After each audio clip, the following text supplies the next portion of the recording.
வணக்கம்.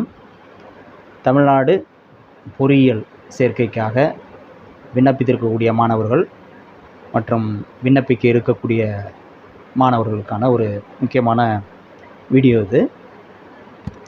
இன்றைக்கி தேதி 31/5/2026. நமக்கு தெரியும் 2ஆம் தேதி வரலையும் நம்ம என்ஜினியரிங்க்கு அப்ளை பண்ணலாம்.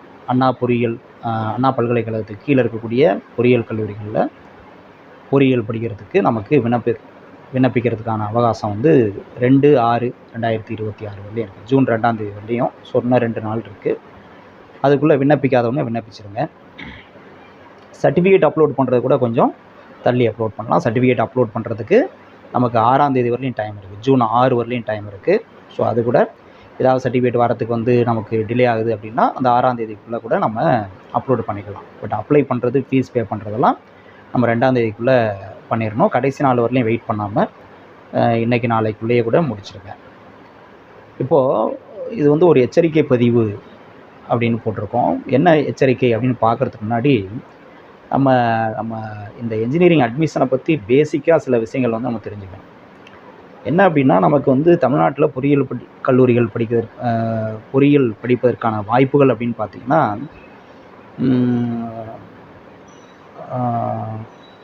ஒன்று ப்ரைவேட் யூனிவர்சிட்டியில் படிக்கலாம். ப்ரைவேட் யூனிவர்சிட்டியில் அவங்க என்ட்ரன்ஸ் வைப்பாங்க தனியாக, இல்லை ஜேஇ எக்ஸாம் மார்க்கை பேஸ் பண்ணி இது பண்ணுவாங்க, அது கொடுப்பாங்க. அது தனி. ப்ரைவேட் யூனிவர்சிட்டிஸோட இது தனி. அடுத்து காலேஜஸ், இன்ஜினியரிங் காலேஜஸ்ன்னு பார்த்தோன்னா நமக்கு ஒன்று கவர்மெண்ட் காலேஜஸ் இருக்குது, கவர்மெண்ட் இன்ஜினியரிங் காலேஜஸ் இருக்குது, அப்புறம் ப்ரைவேட் இன்ஜினியரிங் காலேஜஸ் இருக்குது. இது எல்லாமே அண்ணா பல்கலைக்கழகத்தோட இணைப்பு கல்லூரிகள் அப்படின்னு சொல்லுவோம். ஸோ இதில் இன்ஜினியரிங் படிக்கிறதுக்கு நமக்கு என்ன வாய்ப்புகள் அப்படின்னு பார்த்தீங்கன்னா, ஒன்று இப்போ ப்ரைவேட் காலேஜஸை பொறுத்தவரையிலையும் என்னென்னா, அதில் 2 விதமான கேட்டகரி இருக்குது. ஒன்று கவர்மெண்ட் சீட்ஸ்னு சொல்லுவாங்க, இன்னொன்று அதாவது கவர்மெண்ட் கோட்டா சீட்ஸ்னு சொல்லுவாங்க, இன்னொன்று மேனேஜ்மெண்ட் கோட்டா சீட்ஸ் அப்படின்னு சொல்லுவாங்க. அதாவது ஒரு குறிப்பிட்ட பாடத்துக்கு இப்போ பிஇ மெக்கானிக்கல் இன்ஜினியரிங் அப்படின்னா ஒரு காலேஜில் ஃபஸ்ட் இயருக்கு 60 சீட் இருக்குது அப்படின்னா அந்த 60 சீட்டில் ஒரு 45 சீட்டு, உதாரணத்துக்கு சொல்கிறேன், 45 சீட்டு கவர்மெண்ட்டு கொடுத்துட்றாங்க, கவர்மெண்ட் கோட்டாவை கொடுத்துட்றாங்க. மீதி 15 சீட்டு ப்ரைவேட்டாக இது பண்ணுறாங்க அப்படின்னு வச்சுக்கோங்க. அல்லது சில காலேஜஸ்லாம் முழுவதுமே கவர்மெண்ட்டு கொடுத்துருவாங்க, நீங்களே ஃபில் பண்ணி கொடுத்துருங்கன்னு சொல்லிடுவாங்க. அந்த மாதிரிலாம் இருக்குது. ஸோ அப்போ 2 பகுதியாக இருக்கும், கவர்மெண்ட் கோட்டா, மேனேஜ்மெண்ட் கோட்டான்னு இருக்கும். இந்த மேனேஜ்மெண்ட் கோட்டா அப்படிங்கிறது 60 சீட்டில் ஒரு 15 சீட்டு மேனேஜ்மெண்ட் கோட்டா அப்படின்னா, அந்த மேனேஜ்மெண்ட் கோட்டாவுக்கு கோட்டாவில் இருக்கக்கூடிய சீட்டில் நம்ம சேரணும் அப்படின்னா நேரடியாக கல்லூரிக்கு, எந்த கல்லூரியோ அந்த தனியார் கல்லூரிக்கு நேரடியாக போயிட்டு நம்ம அந்த கல்லூரியில் விண்ணப்பித்து நம்ம சேர்ந்துக்கலாம், உடனடியாக சேர்ந்துக்கலாம். அதுக்கு ஃபீஸ் அதிகமாக இருக்கும். அந்த மேனேஜ்மெண்ட் கோட்டாவில் ஃபீஸ் வழக்கமாக அதிகமாக இருக்கும். கவர்மெண்ட் கோட்டா அப்படிங்கிறது நம்ம கவுன்சிலிங்க்கு இந்த வெப்சைட் இருக்கு இல்லையா, டிஎன்இஏ, இந்த வெப்சைட்டில் நம்ம அப்ளை பண்ணி கவுன்சிலிங் நடக்கிறப்ப கவுன்சிலிங் மூலமாக நம்ம போனோம் அப்படின்னா அதுதான் கவர்மெண்ட் கோட்டா சீட்டுன்னு சொல்கிறது. அதுக்கு எப்போதுமே ஃபீஸ் கம்மியாக இருக்கும். மேனேஜ்மெண்ட் சீட்டில் டேரெக்டாக நீங்கள் போகிறத விட இதுக்கு கம்மியாக இருக்கும். அதில் கவுன்சிலிங்கில் போகிறது தான் நல்லது, பெஸ்ட்டு. இது ப்ரைவேட் காலேஜஸில் 2 கேட்டகரின்னு சொல்கிறேன். அடுத்து கவர்மெண்ட் காலேஜஸை பொறுத்தவரையிலையும் ஃபுல் அண்ட் ஃபுல் நமக்கு என்னது, கவர்மெண்ட் காலேஜஸில் நீங்கள் இன்ஜினியரிங் படிக்கணும் அப்படின்னா, அனானிவஸில் படிக்கணும்னாலும் சரி, வேறு கவர்மெண்ட் காலேஜஸ் ஒரு டிஸ்ட்ரிக்ட்லேயும் கவர்மெண்ட் காலேஜஸ் இருக்கும், அதில் படிக்கணும்னாலும் சரி, நமக்கு இந்த கவுன்சிலிங் வழியாக தான் நம்ம போய் ஆகணும். ஓகே, வேறு வழி கிடையாது.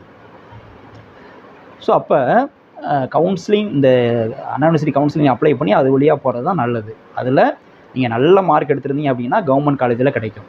ஓகே, கவர்மெண்ட் காலேஜில் கிடைச்சதுன்னா ஃபீஸ் ரொம்ப கம்மி. அதுதான் எல்லோரும் விரும்புவாங்க. ஓகே, அதுக்கு அடுத்தது என்ன பண்ணுவாங்களாம், ப்ரைவேட் காலேஜில் கவர்மெண்ட் கோட்டாவில் நம்ம போகலாம். கவர்மெண்ட் கோட்டாவில் ப்ரைவேட் காலேஜஸ் தான், ஆனால் அதில் கவர்மெண்ட் கோட்டா சீட் இருக்கும் இல்லையா, அதில் போகலாம். அதில் போனால் ஃபீஸ் கம்மி. அதுலேயும் பார்த்தீங்கன்னா நீங்கள் ஃபஸ்ட்டு கிராஜுவேட்டாக இருக்கிறீங்க, அதாவது உங்கள் குடும்பத்தில் நீங்கள் முதல் தலைமுறை பட்டதாரியாக இருக்கிறீங்க அப்படின்னா ஒரு 30,000 வரலையும் அதுலேயும் ஃபீஸ் கன்செஷன் இருக்கும். அதாவது நார்மலாக மற்றவங்களுக்கு ஃபீஸ் உதாரணத்துக்கு ஒரு 50,000 அப்படின்னா உங்களுக்கு அதில் 30,000 போக மீதி 20,000 தான் ஃபீஸ் வரும். இந்த மாதிரி இருக்குது. இது எல்லாமே எதுலன்னா கவுன்சிலிங் வழியாக போனால் மட்டும்தான் இந்த சலுகை கிடைக்கும். ஓகே, இதை புரிஞ்சுக்கணும். அடுத்து எஸ்சி எஸ்டி ஸ்டூடெண்ட்ஸாக இருந்தீங்கன்னா உங்களுக்கு முழுக்க உங்கள் படிப்புக்கான முழு தொகையும் ஸ்காலர்ஷிப்பாக கவர்மெண்ட்டு கொடுத்துரும், அந்த காலேஜுக்கே கொடுத்துரும். அதனால தான் எஸ்சி எஸ்டி வந்து சில பேர்லாம் வருவாங்க. சில பேர்லாம் வந்து சில தனியார் தொண்டு நிறுவனத்துலேருந்து நான் வரோம்பாங்க. நாங்கள் உங்களுக்கு படிக்கிறது உதவி பண்ணுறோம் அப்படின்னு சொல்லிட்டு வருவாங்க. நாங்கள் உங்களை படிக்க வைக்கிறோம் அப்படின்னு சொல்லிட்டு குறிப்பாக அந்த எஸ்சி எஸ்டி மாணவர்களை மட்டும் கூப்பிட்டு போயிட்டு அவங்க ஏதோ இலவசமாக படிக்க வைக்கிற மாதிரியும் அவங்க ஏதோ படிப்புக்கு வந்து உதவி பண்ணுற மாதிரியும் ஒரு பொய்யான ஒரு விஷயத்தை வந்து சொல்லி அந்த எஸ்சி எஸ்டி மாணவர்களை போயிட்டு ஒரு குறிப்பிட்ட சில காலேஜஸில் ப்ரைவேட் காலேஜஸில் வந்து அவங்க சேர்ப்பாங்க. அது வந்து அந்த தொண்டு நிறுவனமோ அந்த தனிநபரோ எந்த உதவியும் பண்ணுறது கிடையாது. எஸ்சி எஸ்டியை பொறுத்தவரையும் கவர்மெண்ட் வந்து ஃபுல் ஸ்காலர்ஷிப் கொடுக்குது இன்ஜினியரிங் படிக்கிறதுக்கு. அதை வச்சு தான் அவங்க வந்து பண்ணுவாங்க. ஆனால் சொல்லிக்குவாங்க நாங்கள் உங்களுக்கு உதவி பண்ணுறோம் அப்படிங்கிற மாதிரி சொல்லிக்குவாங்க. அவங்க எல்லாமே வந்து பார்த்திங்கன்னா குறிப்பிட்ட சில தனியார் கல்லூரிகளுக்கு ஏஜெண்ட்டாக இருப்பாங்க. அந்த தனியார் கல்லூரிகளுக்கு அட்மிஷன் பிடிச்சி கொடுக்கறது தான் அவங்களுடைய வேலை. அதுக்காக தான் அவங்க வந்து பண்ணுவாங்களே ஒழிய உங்கள் மேலே உள்ள உங்களுக்கு உதவி பண்ணுங்கிறதுக்காக அவங்க வந்து பண்ணுறது கிடையாது. அதை முதல்ல புரிஞ்சுக்கங்க. ஸோ அதனால் அந்த மாதிரிலாம் எதுவும் பின்னாடி போக வேணாம் அப்படிங்கிறத தெரிஞ்சுக்கங்க. கவுன்சிலிங் அப்ளை பண்ணுங்கள். கவுன்சிலிங் அப்ளை பண்ணால் நமக்கு என்னென்ன ஆப்ஷன்ஸ் இருக்கோ, நம்ம அதுக்கு எதுக்கு எலிஜிபிளாக இருக்குமோ, நம்ம மார்க்கு என்ன மார்க் வாங்கியிருக்குமோ அதில் நமக்கு என்ன சான்ஸ் இருக்கோ அதில் நம்ம ஹையர் லெவலில் நம்மளுக்கு என்ன வாய்ப்பு இருக்கோ அதுக்கு வந்து போகலாம். எவ்வளோ ஃபீஸ் கம்மியாக படிக்க முடியுமோ படிக்கலாம். இதுதான் இதில் இருக்கக்கூடிய நிறைய ஆப்ஷன்ஸ் அப்படின்னு பார்த்தீங்கன்னா. ஸோ அந்த விஷயத்தை மைண்டில் வச்சுக்கோங்க. ஸோ அப்போ இதில் வந்து என்ன நடக்கும் அப்படின்னு பார்த்தீங்கன்னா, நிறைய சில மாணவர்கள் வந்து புரியாமல் நான் சொல்கிற மாதிரி இந்த மாதிரி ப்ரைவேட் ஏஜென்ட்ஸ்கிட்ட போயிட்டு நேரடியாக இது பண்ணுறது, நிறைய கால் பண்ணி கூப்பிடுவாங்க. நம்பர்ஸ் எல்லாம் இப்போ உள்ள தகவல் தொழில்நுட்ப வளர்ச்சியில் வந்து பார்த்திங்கன்னா உங்கள் ஃபோன் நம்பர்லாம் வந்து எப்படியும் வந்து எடுத்துருவாங்க. அது நேரடியாக உங்கள்கிட்ட வாங்கணும், ஸ்கூலில் வாங்கணும்லாம் அவசியம் இல்லை. அது பல விதத்தில் வந்து உங்களுடைய ஃபோன் நம்பரை அவங்க எடுக்கிறதுக்கு வந்து நிறைய வழிகள் இருக்குது. அது மாதிரி எடுத்துகிட்டு உங்களுக்கு வந்து கால் பண்ணி கூப்பிடுவாங்க. நாங்கள் வந்து படிக்க வைக்கிறோம், ஃப்ரீயாக படிக்க வைக்கிறோம், கம்மியான ஃபீஸில் படிக்க வைக்கிறோம் அப்படி இப்படிலாம் கூப்பிட்டு உங்களை வந்து இது பண்ணுவாங்க. கூப்பிட்டுட்டு அவங்களுடைய எந்த காலேஜுக்கு ஏஜென்ட்ஸாக இருக்காங்களோ அந்த காலேஜில் அந்த சீட்டை ஃபில் பண்ணுறதுக்காக இது பண்ணுவாங்க. ஏன் அது போனால் என்ன நல்லது தானே அப்படின்னா, இப்போ நான் சொன்னேன் இல்லையா, உங்களுடைய மார்க் வந்து ஒரு கம்மியான ஃபீஸில் படிக்கிறதுக்கு வாய்ப்பு இருக்குது அப்படின்னா கூட அதுக்கு வழி இல்லாமல் போயிடும். அவங்க டேரெக்டாக போயிட்டு அந்த ப்ரைவேட்டு காலேஜில் மேனேஜ்மெண்ட் கோட்டாவில் சேர்த்து வரதுக்கு வாய்ப்பு இருக்குது. இன்னும் சொல்லப்போனால் இந்த 6 to 12th கவர்மெண்ட் ஸ்கூல் ஸ்டூடெண்ட்ஸில் படித்தவங்களுக்கு நம்மளுக்கு தெரியும் 7.5% கோட்டா இருக்குது. ஃபுல்லாக எந்த ஃபீஸும் கட்டாமல் நீங்கள் வந்து டேரெக்டாக படிக்கலாம். கவுன்சிலிங் வழியாக போனீங்க அப்படின்னா எலிஜிபிள் அப்படின்னா எந்த செலவும் இல்லாமல் வந்து படிக்க முடியும். ஸோ அந்த மாதிரி உள்ள வாய்ப்பு உள்ளவங்களாம் நீங்கள் வந்து அந்த மாதிரி ப்ரைவேட் ஏஜென்சி கூப்பிட்றாங்கன்னு சொல்லிட்டு போயிட்டீங்க அப்படின்னா அந்த வாய்ப்பு உங்களுக்கு கிடைக்காம போகலாம். இந்த மாதிரி ஃபஸ்ட் கிராஜுவேட் இது வந்து கிடைக்காம போகலாம். இந்த இதெல்லாம் இருக்குது. ஸோ அது மாதிரி போகக்கூடாது அப்படிங்கிறத மைண்டில் வச்சுங்க. இப்போ இந்த மாதிரி சுச்சுவேஷன் இருக்கிறனால தான் என்னென்னா நமக்கு வந்து பார்த்திங்கன்னா இந்த அண்ணா யூனிவர்சிட்டி வெப்சைட்லேயே இதுதான் நம்ம இந்த வீடியோவில் சொல்ல வந்தோம். இந்த வெப்சைட்லேயே என்ன இருக்குது அப்படின்னு பார்த்தீங்கன்னா கொடுத்துருக்காங்க. ஃபஸ்ட் பேஜ்லேயே கொடுத்துருக்காங்க. என்ன கொடுத்துருக்காங்கன்னா இங்கே பாருங்கள், TFCs will never ask students to share their username and password. Please beware of fraudulent cards. தமிழில் வந்து பார்த்திங்கன்னா TFCகள் ஒருபோதும் மாணவர்களின் பயனர் பெயர் மற்றும் கடவுச்சொல்லை பகிருமாறு கேட்காது. இது போன்ற அழைப்புகள் குறித்து மாணவர்கள் எச்சரிக்கையாக இருக்குமாறு கேட்டுக்கொள்கிறோம். ஓகே, இதுதான் முக்கியமான விஷயம். இது எத்தனை பேர் பார்த்தீங்கன்னு தெரில. நீங்களாவே அப்ளை பண்ணியிருந்தீங்க அப்படின்னா இதை கண்டிப்பாக படித்து பார்த்துருப்பீங்க. ப்ரௌசிங் சென்டரில் அப்ளை பண்ணியிருந்தீங்க அப்படின்னா அவங்க தான் பார்த்துருப்பாங்க. இதை நீங்கள் பார்த்துக்கிறதுக்கு வாய்ப்பு இல்லை. இல்லை நான் சொன்ன மாதிரி வேறு யாராவது காலேஜ் வந்து கூப்பிட்ருக்காங்க டேரெக்டாக அப்படின்னு சொல்லிட்டு காலேஜே நாங்கள் அப்ளை பண்ணி கொடுக்குறோம் அப்படின்னு சொல்லிட்டு பண்ணுவாங்க. அது மாதிரிலாம் பண்ணியிருந்தீங்க, இதெல்லாம் நீங்கள் பார்த்துக்கிறதுக்கு வாய்ப்பே இல்லை. ஓகே, இது ரொம்ப முக்கியமான ஒரு வார்னிங், இது எச்சரிக்கை. இது வந்து கவர்மெண்ட்டே அவங்களுடைய வெப்சைட்டில் ஃபஸ்ட் பேஜில் கொடுத்துருக்குற வெப்சைட். இப்போ இது ஏன் கொடுத்துருக்காங்க அப்படிங்கிறத யோசிக்கணும். TFC அப்படின்னா என்னென்னா TNEA, அதாவது Tamil Nadu engineering admission facilitation centres அப்படின்னு சொல்கிறது. TFC அப்படின்னா அந்த ஃபெசிலிட்டேஷன் சென்டர்ஸ். அந்த ஃபெசிலிட்டேஷன் சென்டர்ஸ்னால் உங்களுக்கு அட்மிஷனுக்காக உதவக்கூடிய மையங்கள். அட்மிஷனுக்காக உதவக்கூடிய மையங்கள்னால் நான் ஏற்கனவே சொன்ன மாதிரி இந்த தனியார் ஏஜென்ட்ஸ் இருக்காங்க பாரு, அவங்க கிடையாது. இது வந்து அண்ணா யூனிவர்சிட்டியே சில கல்லூரிகளை என்ன பண்ணோன்னா TFCயாக அங்கீகரித்து வச்சுருக்கு. அதில் போயிட்டு நம்ம இப்போ வந்து நீங்கள் ப்ரௌசிங் சென்டர்லேயே இதுலேயே அப்ளை பண்ண முடியல அப்படின்னா அங்கே போயிட்டு அந்த குறிப்பிட்ட லிஸ்ட்டே இருக்குது, அந்த வெப்சைட்லேயே கொடுத்துருக்காங்க. அந்த குறிப்பிட்ட கல்லூரிகளில் போயிட்டு அந்த TFCயில் போயிட்டு நம்ம அப்ளை பண்ணிக்கலாம். அது மட்டும் இல்லாமல் இந்த கவுன்சிலிங் ப்ராசஸ் நடந்து முடிகிற வரலையுமே கூட சில ஸ்டேஜஸில் நம்ம அந்த TFCயில் போயிட்டு சில விஷயங்கள் வந்து பண்ணுவோம். அதுக்காக தான் வந்து அந்த டிஎஃப்சிஸ் அப்படிங்கிறது இருக்குது. ஓகேயா? அவங்க என்ன சொல்லியிருக்காங்க பாருங்கள், அந்த டிஎஃப்சிஸ் ஒருபோதும் மாணவர்களின் பயனர் பெயர் மற்றும் கடவுச்சொல்லை பகிருமாறு கேட்காது. இது போன்ற அழைப்புகள் குறித்து மாணவர்கள் எச்சரிக்கையாக இருக்குமாறு கேட்டுக்கொள்கிறோம்.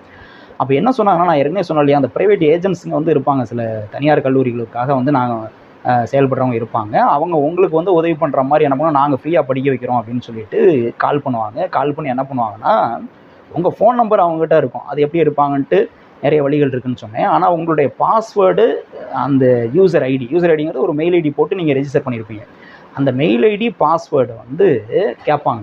நாங்கள் வந்து டிஎஃப்சிலேருந்து பேசுகிறோம், இந்த டிஎஃப்சிலேருந்து பேசுகிறோம், உங்கள் இதில் வந்து அப்ளிகேஷனில் சில சேஞ்சஸ் பண்ண வேண்டியது இருக்குது, உங்களுடைய யூசர் ஐடி பாஸ்வேர்டு சொல்லுங்கள் அப்படின்னு சொல்லிட்டு கேட்பாங்க. என்னென்னா டிஎஃப்சிலேருந்து பேசுகிறோன்னு சொல்லியே கேட்பாங்க. அப்படி கேட்டால் நீங்கள் வந்து உங்களுடைய யூசர் ஐடி பாஸ்வேர்டை சொல்லிடக்கூடாது.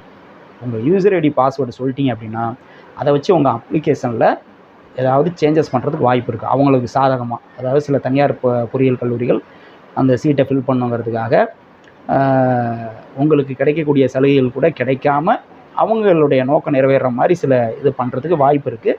கடந்த காலங்களில் அது மாதிரிலாம் நடந்திருக்கு, அது மாதிரிலாம் பண்ணியிருக்காங்க. அதனால தான் வெப்சைட்லேயே இந்த மாதிரி ஒரு எச்சரிக்கையை வந்து கொடுத்துருக்காங்க.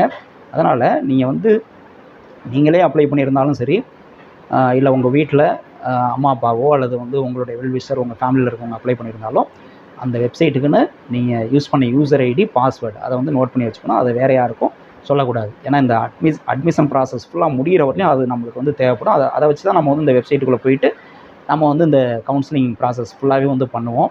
ஸோ அதை வந்து வேறு யாராவது வெளியிலேருந்து கேட்டாங்கன்னா சொல்லாதீங்க. இன்னும் சில பேர் அதான் ஏற்கனவே சொன்னேன், காலேஜஸே நாங்களே அப்ளை பண்ணி கொடுக்குறோம் அப்படின்னு சொல்லிட்டு அப்ளை பண்ணியிருப்பாங்க. நேரடியாக காலேஜ் போயிருப்பீங்க. அவங்க உங்கள்கிட்ட உங்கள் யூசர் நேமும் பாஸ்வேர்டெலாம் சொல்லியிருக்கவே மாட்டாங்க. இது என்னன்னு கூட உங்களுக்கு தெரியாது. அது மாதிரிலாம் இருக்கக்கூடாது அப்படிங்கிறது தான் முக்கியம். நீங்களே அப்ளை பண்ணணும். அதுக்கு தான் ஆரம்பத்திலே சொன்னேன், கவுன்சிலிங்க்கு அப்ளை பண்ணி அது மூலிமா நீங்கள் எந்த உங்களுக்கு பெஸ்ட்டு சாய்ஸ் என்ன இருக்கோ அப்படி போகணும். நேரடியாக காலேஜுக்கு போகக்கூடாது அப்படின்னு சொல்கிறது காரணம் இதுதான். இருந்தாலும் சில விழிப்புணர்வு இல்லாமல் மாணவர்கள் என்ன பண்ணால் நேரடியாக ப்ரைவேட் காலேஜுக்கு போயிடுறாங்க. அங்கே போய்ட்டு ஒரு குறிப்பிட்ட தொகையை முன்னாடி கட்டிடுறாங்க. அவங்க வந்து நாங்களே அப்ளை பண்ணுறோம்னு சொல்கிறாங்க. கேட்டால் வந்து அவங்களுக்கு வந்து அந்த ஸ்டூடெண்ட்ஸ்க்கு யூசர் நேம் பாஸ்வேர்டு வந்து கொடுக்கறது கிடையாது. ஏன்னா ஃபுல்லாக அவங்க கண்ட்ரோலில் எடுத்துக்குவாங்க. அது மாதிரிலாம் இருக்குது. அது வந்து இப்படியும் நடக்கலாம். அதாவது நீங்கள் வந்து நீங்களாக ஓனாக அப்ளை பண்ணியிருந்தா கூட பின்னாடி வந்து இந்த மாதிரி சில ஏஜென்ட்ஸ்கள் வந்து உங்களுக்கு வந்து கால் பண்ணி டிஎஃப்சிலேருந்து கால் பண்ணுறோம் அப்படின்னு சொல்லிட்டு கேட்டு உங்களுடைய யூசர் ஐடி பாஸ்வேர்டை கேட்கலாம். கேட்டு அவங்களுடைய நோக்கத்தை நிறைவேற்றுறதுக்கு வாய்ப்பு இருக்குது. அதனால் இந்த யூசர் ஐடி பாஸ்வேர்டை யார் கேட்டாலும் கொடுக்காதீங்க, சொல்லாதீங்க, ரகசியமாக வச்சுருங்க. அடுத்தடுத்து இந்த கவுன்சிலிங் ப்ராசஸில் என்னென்ன அப்படி நடக்குது அப்படிங்கிறது நான் கைடன்ஸ் ஃபுல்லாகவே வந்து நம்ம அடுத்தடுத்து வீடியோஸில் வந்து போட போகிறோம். தொடர்ந்து ஃபாலோ பண்ணுங்கள், பார்க்கலாம். ஓகே, நன்றி.